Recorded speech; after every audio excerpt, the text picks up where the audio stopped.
Panibagong wildfire ang sumiklab sa Los Angeles, California sa Amerika. Panibagong kalbaryo rin yan sa libu-libong residente, lalo pat panglima na yan sa inaapula. Narito ang Frontline News Abroad. Naglalakihang sunog ang bumalot sa bahagi ng Lake Hughes sa Los Angeles, California sa Amerika kahapon. Hindi pa man naaapula ang naunang mga wildfire. Iniinda na ng mga bumbero at mga residente ang panibagong sunog na yan na tinawag na Hughes Fire. Mabilis kasi ang pagkalat nito na mahigit 4 na ektarya na ang sakop. Agad naman nagpakalat na mahigit 1,000 bumbero para riyan. Ginamitan na rin ito ng helicopter para mas mabilis apulahin ang apoy. Pero dahil sa laki ng sunog at nakasusulasok na usok, agarang nagpatupad ng forced evacuation sa 31,000 na residente. Pero hindi lang yan ang kalbaryo ng mga taga-California.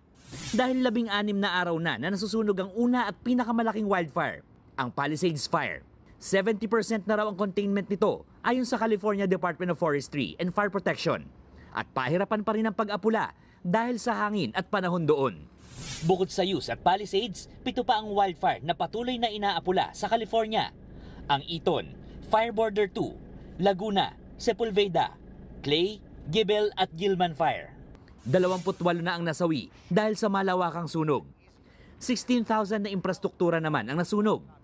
Ayon sa City Council ng Los Angeles, pumapalo na sa $350 million o mahigit 20 billion pesos ang halaga ng pinsala.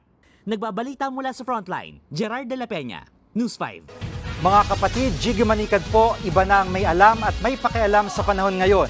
Para sa konkreto, kumpleto at komprehensibong balitaan sa Frontline, mag-follow at mag-subscribe sa social media pages ng News 5.